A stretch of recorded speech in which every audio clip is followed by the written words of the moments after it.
da Santa Cruz, livrai-nos Deus, nosso Senhor, dos nossos inimigos, em nome do Pai, do Filho e do Espírito Santo. Amém. Amém. Eclesiástico, capítulo 4, versículos do 23 ao 36, para que você possa pegar a sua Bíblia, para que você possa acompanhar conosco, deixar a palavra de Deus te iluminar, deixar a palavra de Deus te responder, deixar a palavra de Deus trazer para você uma sabedoria que entre no seu coração e te livre nas horas das ameaças, nas horas dos perigos, e que te liberte, inclusive das mãos de pessoas ruins. Deus não fez ninguém ruim, como Deus também não criou o diabo, não criou o demônio, não é? Mas assim como um anjo se perverteu ao ponto de se tornar um demônio, que foi isso que aconteceu com Satanás, pessoas também podem se perverter ao ponto de irem se tornando pessoas ruins, que fazem o mal. E a palavra de Deus, ela nos dá sabedoria para escapar de situações, inclusive quando alguém, desta forma, por alguma razão, nos teve por um momento em suas mãos. Então, bendito seja Deus pela palavra do Senhor que nos ama, se preocupa conosco e nos guia, como uma mãe amorosa, sábia, santa, guia seus filhos. Versículo 23. Filho, observa o momento oportuno e desvia-te do mal. E não passes vergonha diante de ti mesmo, pois a vergonha que conduz ao pecado, e a vergonha que traz glória e graça. Não tenhas preconceito contra ti mesmo, e também a ti mesmo não enganes. Não receis acudir a teu próximo em sua queda, e não retenhas a palavra no momento oportuno. Nem escondas a sabedoria por respeito humano. Pela palavra se reconhece a sabedoria, e o bom senso pela resposta da língua. Não contradigas de modo algum a verdade, mas sente vergonha da tua ignorância. Presta muita atenção nesse versículo agora. Não te envergonhes de confessar teus pecados, mas também não te submetas a homem algum por causa do pecado. Não resista de frente ao poderoso, como não deves opor-te à correnteza do rio. Luta pela justiça até a morte, e Deus submeterá teus inimigos diante de ti. Não sejas ousado na tua língua, e medroso e indolente em tuas obras. Não sejas como um leão em casa, amedrontando teus empregados e oprimindo teus subalternos. Não tenhas a mão aberta para receber e fechada para dar. Palavra do Senhor. Graças a Deus. Graças a Deus. Filho, observa o momento oportuno e desvia-te do mal. Até para isso a gente tem que ter sabedoria. Para escapar do mal a gente tem que ter sabedoria. Porque às vezes até tentando fugir, uma vez que a gente entrou ali, caiu nas garras do mal, nós podemos experimentar situações ainda mais dolorosas. Por exemplo, vou dar um exemplo que talvez ajude alguns pais.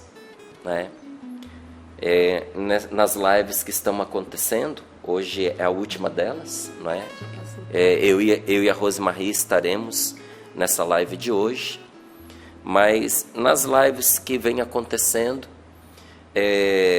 eu me lembro da Rose até compartilhar que às vezes algumas mães têm dificuldade na criação, no cuidado dos seus filhos, porque trabalham fora. Mas aqui na Canção Nova, eu e a Rose, nós sempre trabalhamos expediente integral. Das 8 da manhã até o fim do expediente, os 2 turnos, matutino e vespertino. E nós precisamos contar com pessoas que colaborassem no cuidado dos nossos filhos, no tempo que a gente estava trabalhando. Por vezes alguém que vinha em casa e tomava conta, outras vezes colocando na creche, numa escolinha. Mas o que de verdade faz diferença, meus queridos, não é se o seu filho vai ficar numa escolinha ou não, numa creche ou não.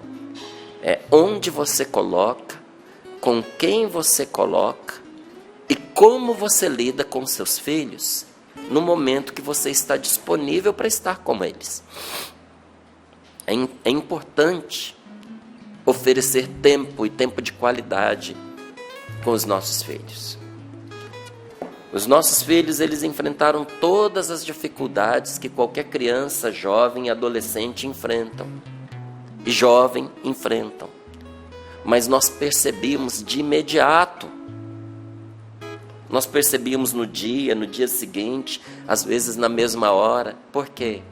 Convívio, proximidade, atenção, olhos nos olhos, a partilha, um ambiente familiar que mantém a pessoa sempre bem, sempre alegre, sempre em paz. Quando na sua casa todo mundo tem paz e alegria, quando entra a tristeza você percebe. Entrou um inimigo, você percebe. Agora tem casa que realmente é muito difícil os pais perceberem a entrada de um elemento estranho, de um objeto estranho, de uma situação estranha que está levando a angústia, ao desespero, às vezes até ameaçando de suicídio um dos nossos jovens, porque está camuflado no meio ambiente que já é de tristeza, que já é de angústia, que já é de desentendimento. Mas como lá em casa a gente vivia sempre bem, sempre em paz e continua vivendo assim, se uma pessoa está minimamente triste, a gente percebe na hora. Porque constantemente a gente se fala, a gente se abraça, a gente se beija. As nossas refeições são na mesa. Não é? É importantíssimo sentar-se à mesa para poder fazer a refeição. Ah, mas aqui em casa não tem mesa. Então põe um tamborete, não é? E põe ali o prato, fica em volta de um tamborete. Mas é o encontro da família, que é destruído quando cada um está no celular ou quando a pessoa está sentada diante da televisão. Então, ali, naquela hora da comida, é a hora da oração em família. Quanto tempo gasta? 30 segundos, 1 minutinho rezando. 1 minuto, meu Deus do céu. 30 segundos. Dar graças a Deus, abençoar a comida. Louvar por estarmos juntos, por estarmos vivos. Arremeter o nosso coração a Deus, diante dos nossos filhos, para que eles aprendam quem é o primeiro na vida da gente. E ali, depois de dar o primeiro lugar a Deus, dar lugar à família. É a hora da boa conversa, é a hora de saber como é que estamos. É o nosso encontro do dia para a gente acertar os ponteiros. Quantas coisas aconteceram ali em volta da mesa, viu? Quantos sorrisos, quantas alegrias, quantas histórias divertidas. Mas também as lágrimas, os desabafos, as dúvidas, as preocupações. E teve um dia que nós saímos com os meninos. Estávamos num shopping. E eles, como sempre fazem as crianças, eles eram crianças na época, se perderam no meio ali das gôndolas.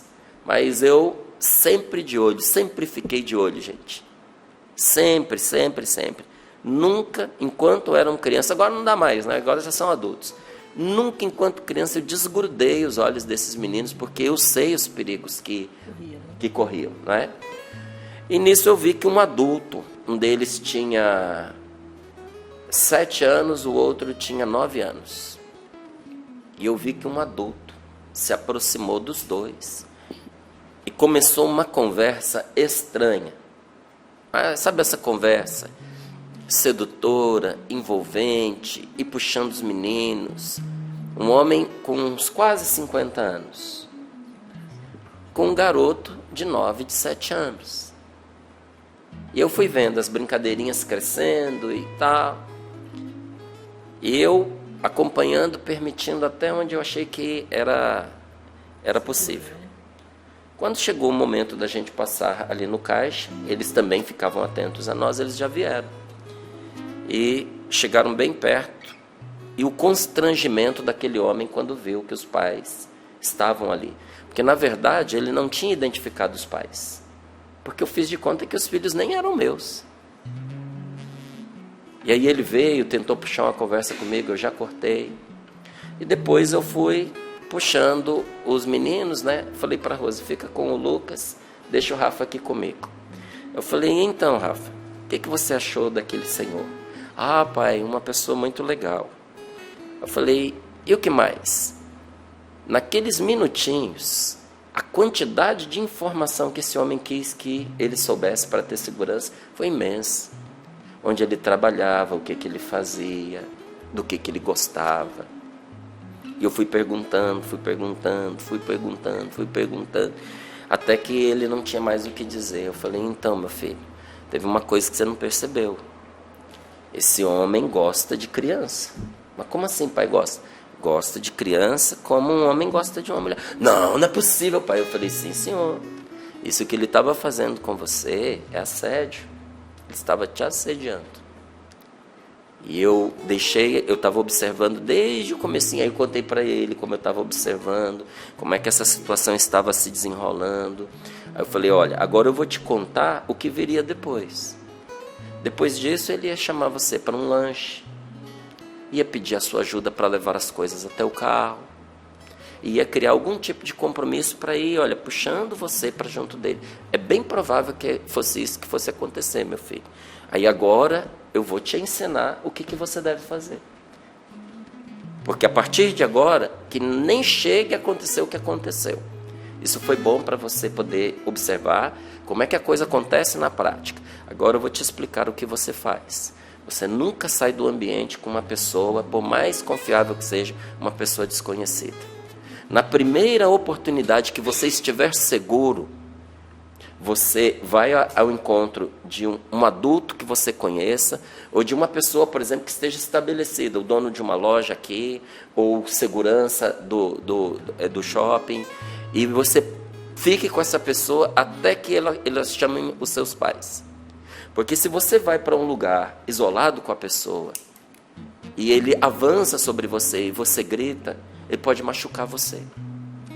Entende? Então nunca ofenda, não agrida, mas você precisa estar atento à oportunidade de escapar. Nossa, pai, é desse jeito? Eu falei, sim, senhor, meu filho, desse jeitinho. Gente, um ensinamento de ouro que precisou ser dado apenas uma vez. Soltei o mais velho, peguei o mais novo. Porque esse tipo de coisa você ensina de modo pessoal, particular e de acordo com a idade de cada um. De 7 para 9 anos é diferente. Filho, observa o momento oportuno e desvia-te do mal. Qual é o momento mais oportuno para você escapar do mal? É no início. É quando brota a proposta, é quando brota a sedução.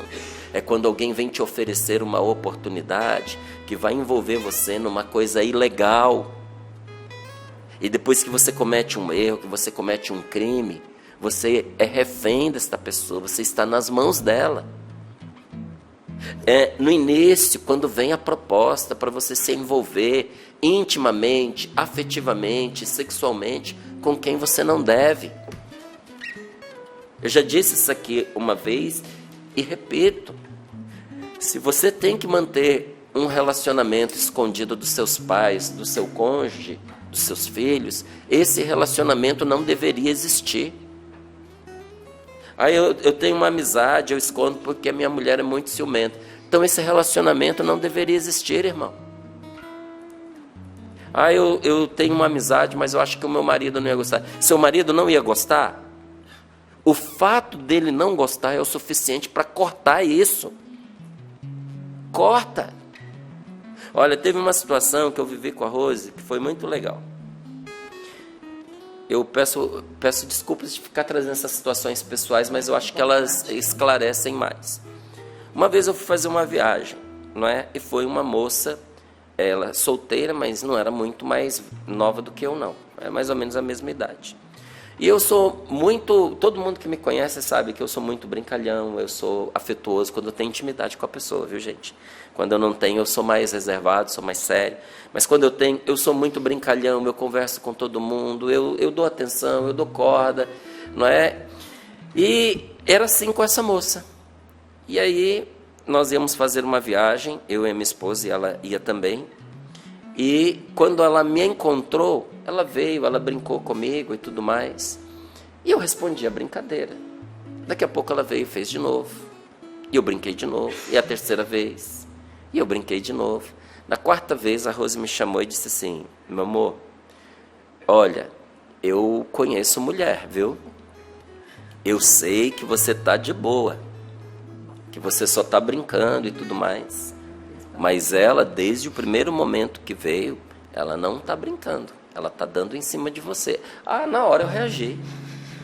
A gente que é homem, a gente funciona diferente das mulheres. Olha o que diz a lógica masculina, não é? Normal, não é? Porque tem homem que está experimentado no caminho da sem-vergonhice, então ele pensa diferente. Mas um homem normal pensa assim. Virei para a Rose e disse assim: imagina, meu amor, ela veio aqui na sua frente, brincou comigo na sua frente. Se ela quisesse alguma coisa, ela não ia fazer na sua frente, ela ia fazer escondido. Porque o que um homem pensa? Imagina que eu vou ficar dando em cima da mulher do cara na frente dele, ele vai me deitar a borracha, não é? Então, se eu for fazer, eu não vou fazer na frente do marido dela. Aí a minha esposa olhou para mim e disse assim: meu amor, mulher não é assim. Aí eu matei a situação da seguinte maneira. Falei: meu amor, essa situação incomodou você?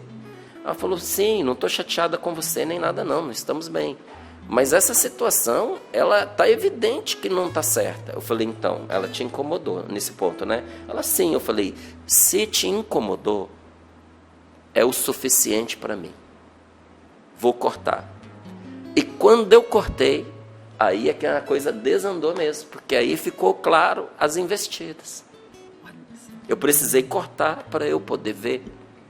E realmente, de verdade, eu estava de ingênuo naquela situação. E deu trabalho, porque o resto da viagem, aí não era minha esposa, eu fui incomodado.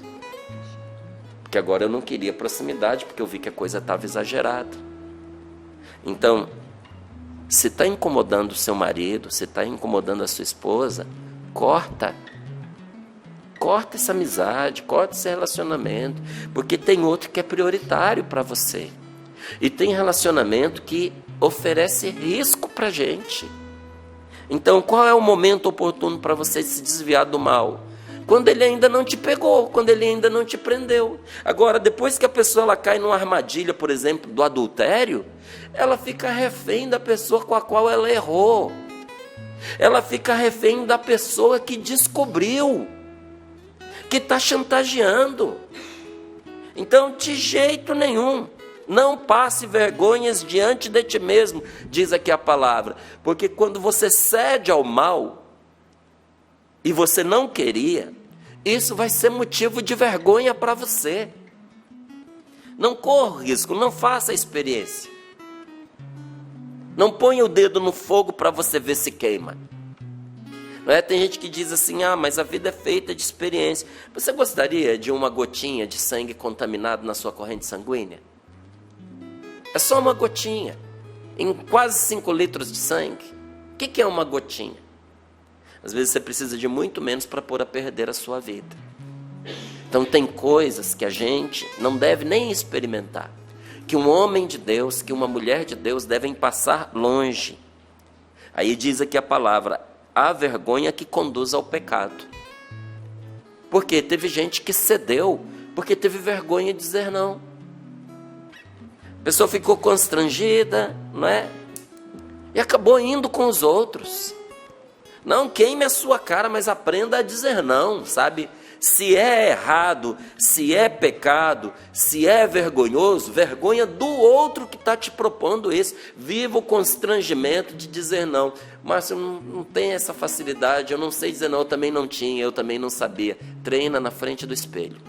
Vai lá, sabe, conversa com você mesmo, solta umas frases que normalmente você ouviria e que você sabe que você deveria dizer não. Diga, faz os dois papéis, e quando a pessoa vier, você está ensaiadinho para você dar a resposta. Não precisa ofender ninguém, mas você não precisa compactuar com aquilo que é vergonhoso, pecaminoso, e vai fazer de você uma vítima. Aí diz, e a vergonha que traz glória e graça. Como assim a vergonha que traz glória e graça? A vergonha que você suporta quando você diz que não vai fazer o errado. Às vezes você vai ser vaiado. Às vezes você vai ser posto fora daquele grupo, como eu já fui. Mas traz glória e graça. Eu me lembro quando eu precisei dividir, né, moradia com algumas pessoas. Nós éramos um grupo grande e a gente precisava... Eu morava na aeronáutica e os primeiros 2 anos era em alojamento.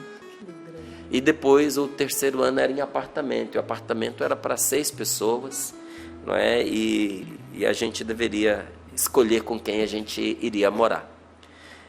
E o pessoal do grupo católico disse assim, vamos montar um apartamento do grupo católico. Eu falei, olha gente, a gente já é discriminado, a gente já é marginalizado. Se a gente montar aqui o apartamento do grupo católico, vamos pôr a placa de igreja e aí é que acabou mesmo. Eu falei, não, vamos fazer como diz a palavra, vamos ser fermento no meio da massa. Não é? Mas por fim, eles entenderam, acolheram, e eu não dei nenhum passo para montar nenhum grupo. Um dia eu cheguei no alojamento, estava escuro, e eu entrei bem na hora que estavam falando o meu nome.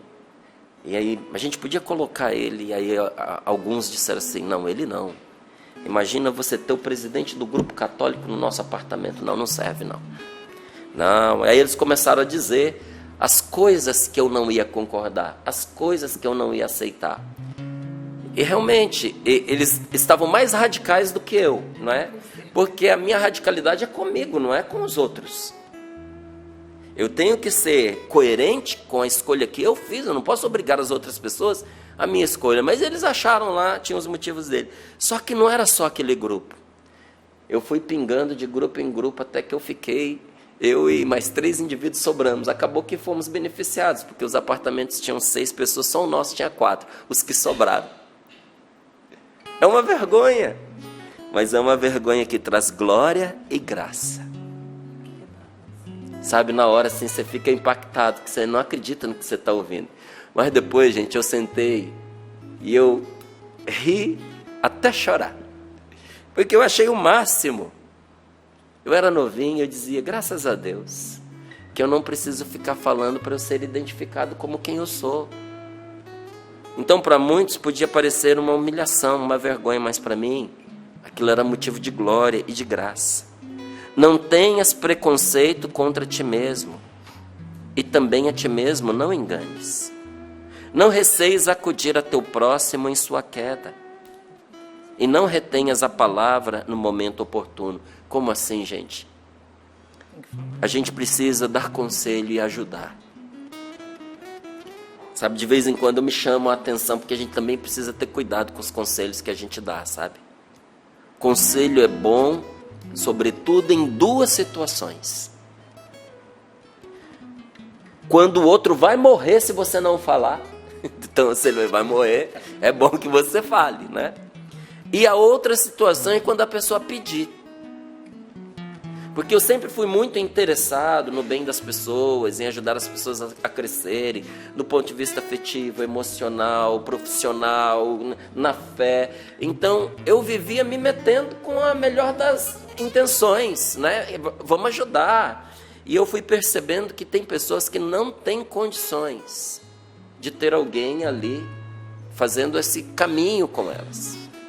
Elas se ressentem, elas se magoam, elas se chateiam e daqui a pouco elas não querem nem te ver. Já perdi amizades que estavam começando por causa disso. Porque às vezes você dá uma opinião e um conselho boníssimo, mas que a pessoa não tem estrutura para receber. Então eu fui aprendendo que a ajuda é na medida que o outro é capaz de receber. Mas vai haver um tempo oportuno. E nesse tempo oportuno, por maldade, por cinismo, não retenha o bom conselho. Não retenha a palavra. Em respeito humano. Exatamente. Não deixe de ajudar a ninguém que você pode ajudar. Mesmo aquelas pessoas que você não tem desejo de ajudar. Porque eu já ajudei muita gente que os meus sentimentos não aprovavam. A vontade que eu tinha era de alijar essa pessoa para longe de mim. Mas nós somos quem nós somos. Nós somos de Cristo ou não somos? Nós somos para o bem ou não somos? Então mesmo de quem eu não gostava, nada de fazer o mal. Não reter a palavra no tempo oportuno, nem esconda a sabedoria por respeito humano. O que a pessoa vai pensar de mim, né? Então, pela palavra se reconhece a sabedoria de alguém e o bom senso pela resposta da língua. Não contradigas de modo algum a verdade. Então, se você foi dito uma verdade que você não sabia, tenha vergonha da sua ignorância, mas não bata de frente com a verdade. É mais bonito você dizer, eu não sabia, do que você dizer, eu estou certo, só para não passar por errado. É sinal de inteligência voltar atrás e se arrepender do erro. Não te envergonhes de aqui a gente chegou no finalzinho, no coração da palavra para mim. Esta palavra aqui é libertadora. Não te envergonhes de confessar os teus pecados. Tenha vergonha de pecar. De confessar os seus pecados, não. Não te envergonhe de admitir que você errou. De admitir que você pecou. Não tenha vergonha.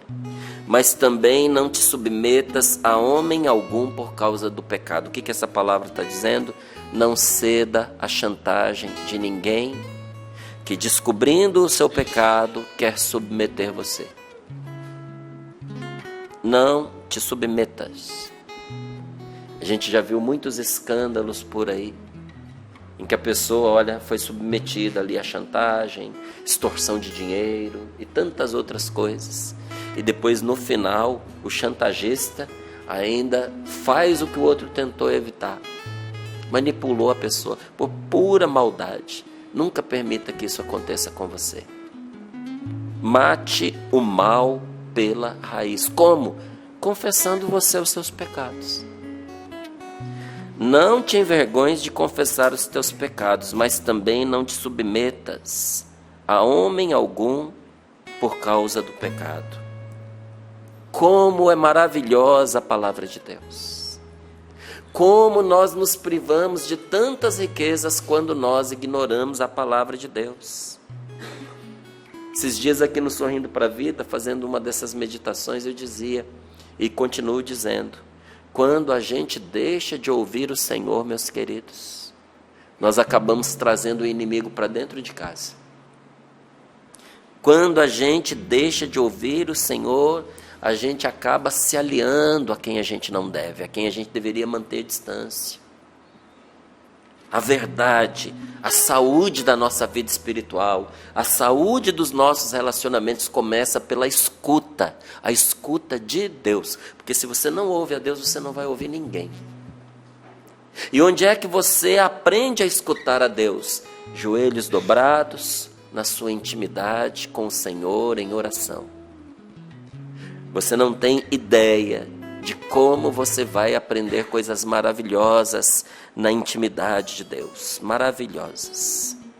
Agora, quando a gente vai percorrendo a palavra do Senhor, nós vamos percebendo que todo erro começa quando a gente resolve tocar a nossa vida sem ouvir a Deus, sem consultar a Deus, sem dar ouvido à palavra de Deus, como essa que vem nos aconselhar nesta manhã.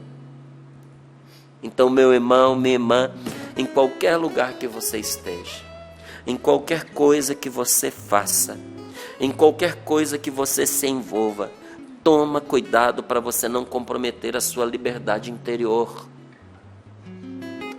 e perder o controle da sua vida para quem só quer explorar você, tirar vantagem de você e fazer maldade com você. Por que esta palavra vem ao nosso encontro? Como um pai aconselha o seu filho, Deus aconselha aqueles que Ele ama. Porque Ele quer assegurar que você tenha liberdade. Assegure-se de ser senhor de você mesmo, de maneira que você controle as situações. E não que as situações controlem você. O que está acontecendo hoje na sua vida? É você que está controlando ou são as situações que estão controlando você? Jamais permita que coisas ou pessoas possuam a sua liberdade e dominem sobre a sua vida. Jamais se venda. Jamais, nunca. Seja senhor de suas escolhas, das suas decisões, das suas atitudes. Seja um homem e uma mulher controlados pelo Espírito Santo. Você não sabe o que é ser um homem controlado pelo Espírito de Deus? Você não sabe o que é ser uma mulher controlada pelo Espírito Santo? Então comece a rezar e o próprio Deus vai te ensinar. Seja senhor do que você faz e não escravo do que você fez. O nosso pecado a gente cura com a confissão e com o perdão. E a nossa vida a gente toca para frente. Então, como um verdadeiro homem de Deus, liberto por Jesus de toda a escravidão, tome posse da herança e da liberdade dos filhos de Deus. Assuma a sua libertação. Use das coisas deste mundo, mas com os olhos fixos nas coisas da eternidade, no céu. E nós podemos sim, sabe, olhar e usar as coisas deste tempo, mas sem jamais tirar os olhos daquelas que duram para sempre. Coloque as mãos sobre o seu coração, um pouquinho, feche os seus olhos se você puder. A exemplo de Jesus, que caminha sobre as águas, o homem de Deus, ele caminha acima de todo apego material, dependências afetivas, dependências materiais. Não se deixa levar pelos atrativos destas coisas, ao contrário, ele faz com que as coisas deste mundo estejam a serviço de Deus. E eu termino aqui orando com você e lhe dizendo: se em tudo que te acontecer, você não se deixar enganar pelas aparências, se você não agir pela carne, ou seja, vendo, ouvindo e julgando segundo os critérios humanos, carnais, se em vez disso você entrar primeiro na presença de Deus para consultar o Senhor, vai acontecer de muitas vezes você descobrir o que Deus quer. Você vai ouvir a voz dele em seu coração. Você sairá dali instruído sobre o que fazer agora, mas sobre o que fazer também no futuro. E você vai naquele momento de oração poder empunhar o socorro da oração para se livrar dos perigos e das maldades de gente ruim. Então pede a Deus agora essa graça: Senhor, eu quero vivenciar este espírito de oração. Senhor, eu quero na oração me abrir à sabedoria da Tua palavra. Quantos conselhos maravilhosos estão sendo dados nesta palavra hoje. Quantos conselhos, Senhor. Apenas um já seria o suficiente para toda esta partilha, mas quantos nós temos aqui? Então eu te peço que o Teu Espírito Santo venha trazer essa sabedoria para dentro de mim. Eu quero me deixar conduzir pelo Teu Espírito, para trazer em mim também as marcas que trazem aqueles que são conduzidos pelo Espírito de Deus, que aos Teus pés esclarecem as suas dúvidas, resolvem as suas dificuldades e se libertam de todo mal. Senhor, dá-me a graça de um espírito orante que vai me trazer tantos bens e vai me abrir os olhos de tal maneira que esta palavra ficará encarnada no meu coração. Derrama sobre nós teu Espírito, Senhor.